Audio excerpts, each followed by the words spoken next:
Today we're going to be taking a look at the Wasp Nano RTA by Ohmir. I picked up this product for the purpose of this review, and I was also sent this product for the purpose of this review. So do you know what that means? That means that I have a giveaway that I will be doing on my website, and I actually bought two of these to review and give away, and then SourceMore was very kind enough to send me one as well. So I'll be doing a giveaway on my website, kimmivapes.org, as well as I will also be doing a giveaway on my Patreon for Wasp Nano RTA. So let's go ahead, get right into it. Let's open up this package and see what comes with the Wasp Nano RTA. Inside of your box, you're going to have the Wasp Nano RTA, a spare glass tank for the Wasp Nano RTA. In the accessory bag, you're going to have a tri-tool, spare O-rings, spare grub screws, and a coil. You're also going to receive a little packet of cotton. And then lastly, you will have the Wasp Nano RTA user manual. Taking a closer look at the Wasp Nano RTA, this is a 23mm diameter single coil RTA. If we flip it over to the side, you can see here it has a nice protruding gold plating 510. Right above that, you're going to see the airflow control, and it has 1, 2, and 3 airflow control holes. So you got these large slot airflows. When you turn the airflow ring, it is on a stopper. It stops both ways, and whatever you adjust on one side, it adjusts on the other.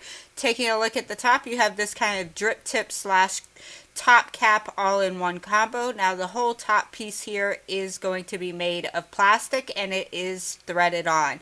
Not sure how I feel about that. I really haven't had too many top caps that are plastic, but one of my concerns with a plastic top cap is going to be that threading and it cross-threading or the threading breaking down over time. Looking down at the top, we have these two large fill ports on either side. Straight down there is going to be where your coil is. Let's go ahead, take off the base here. Now this RTA is a 2 ml capacity RTA, so it doesn't hold a lot of e-liquid, but as I said before, it is also a single coil RTA. Here is the base of the RTA. So we've seen this build deck many times before. This is the Wasp Nano build deck. You have airflow that comes up through these posts and comes out the side right there, as you can see on that side and that side as well. So we're going to go ahead and pop a single coil in there. Here on the sides here is going to be where your wicks sit, and when you put this little bell cap over the top of that, it's going to have a little divot here where your e-liquid flows in to your wicks. So let's go ahead, screw this down on something and get a build in it. The coils that I'll be putting in today are going to be Vapaholics Anonymous coils. I'm just going to use a simple fused Clapton for this build today. And I have went ahead and already placed my leads on either side of the coil. Just by adding half a wrap there, I was able to position my leads facing the correct direction to place into this post. So just sit it down there, and it should pop right down into those openings. It looks like I need to open those posts up just a little bit more. And one thing that I really do like about the Wasp Nano build deck here is the lips on either side. So when you pop your leads in, they're actually held in. They're not going to go anywhere. I can sit there and wiggle that coil, and my leads are not going to pop out. And the reason for that is because of the lip on the outer side there. As you can see, it swoops up and traps your leads for you. So it makes building on this really super simple, and all I really need to do is just place my coil jig in there to center my coil and then tighten it down. Now I do keep a jig in there while I'm tightening it down because these screws can pull your leads in this direction and that direction, and it can cause your coil to get off center. So I just go ahead and hold it like this and tighten it down.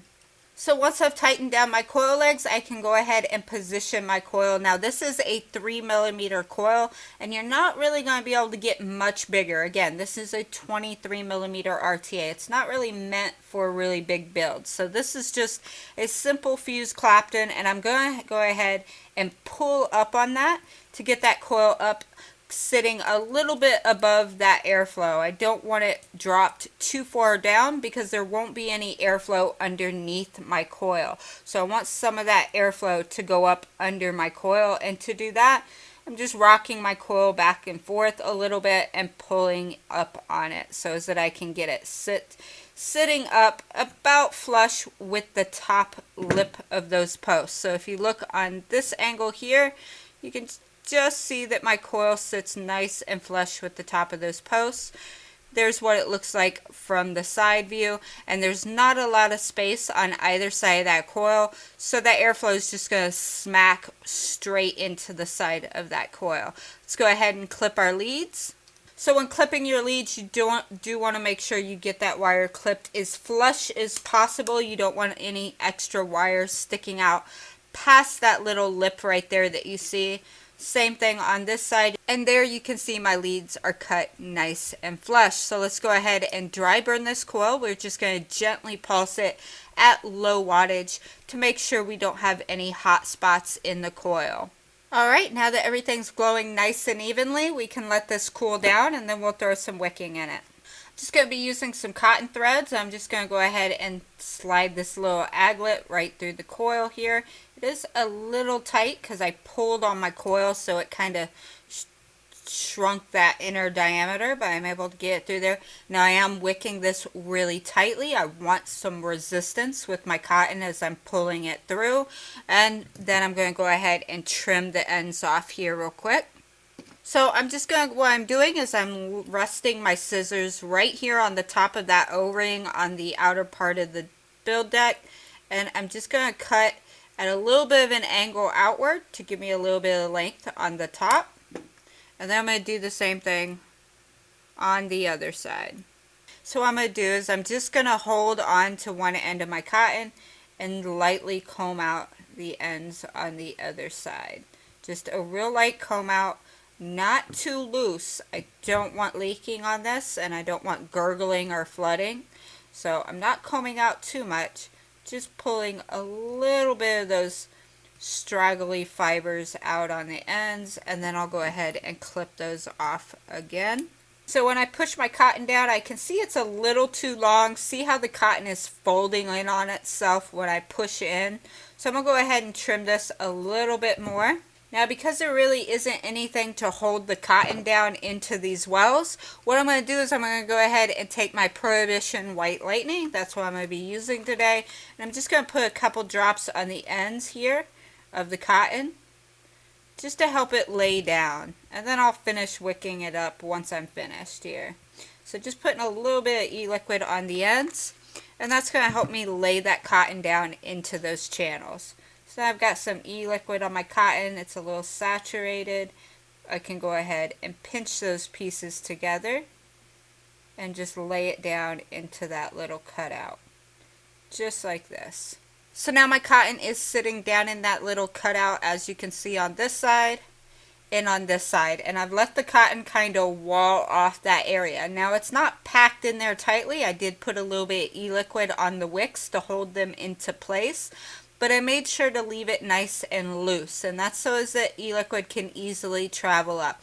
This is going to be an RTA that you are going to find if you overstuff it, you'll get dry hits. And there it is, the Wasp Nano RTA. Let's go back up top, have a vape on it, and I'll give you my thoughts and opinions.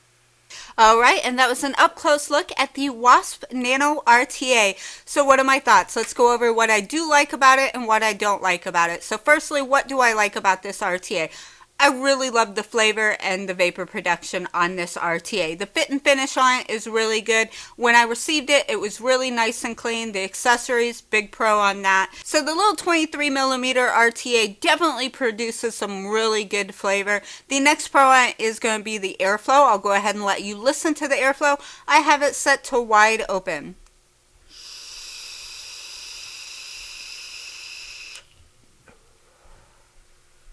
Really nice, dense, a little bit of restriction in there. I have it set to wide open, and it gives me a slight restriction, which is the way that I like to vape. A nice slightly restricted direct long, so I don't close the airflow down at all, just because of the fact that wide open, it sits right where the way I like to vape it.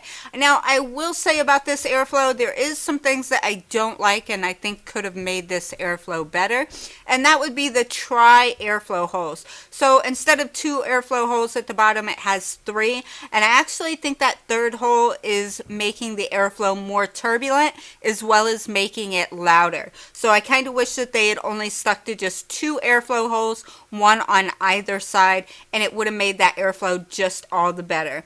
Next pro on this is going to be ease of build. It's a single coil atomizer, really super easy to install your coil, and as well as wicking it. The wicking isn't as difficult as I thought it might be. There is a little bit of playing around with the wicking that you have to do to get used to how much wicking you need to put down into those channels, but I've had no issues with leaking on this RTA, and I have re-wicked it several times, several different ways, just to see how forgiving it is, and it is pretty forgiving. Now let's talk about what I don't like about this RTA. So the one thing that I don't like about the RTA is the plastic top cap. So with the plastic top cap, there's 2 issues I have. One is if I over tighten it, I have nothing to get a hold of. It's super smooth, so it's really hard to get a good grip on the top cap to unscrew it. So what I do is when I place the top cap on, I don't tighten it. I leave it super loose.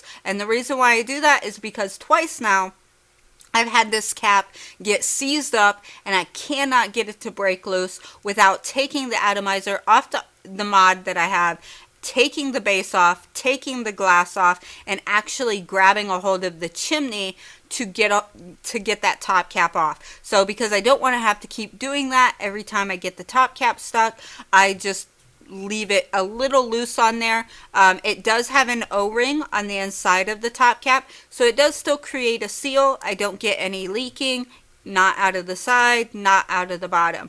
But with it being plastic, I'm really afraid of cross threading this, because once you cross thread plastic into metal, you can say goodbye to that plastic. It will eat up the plastic, and unfortunately with a plastic top cap, once you damage this top cap, if you drop it and crack it, or if you cross thread it, it's going to render the whole RTA useless. So I wish they would have stuck with a metal top cap. Other than that, everything else about this RTA I really do like. If you're somebody out there that likes single coil RTAs, it is only a 2 ml, so yes, be ready to fill this tank a lot, which doesn't really bother me. Definitely check out the Wasp Nano RTA. You can pick it up at SourceMore. I included the website there in the description for you guys. Thank you so much for watching. If you like this video, give it a thumbs up. If you're not already, click that subscribe button, and until next time, you guys, bye bye.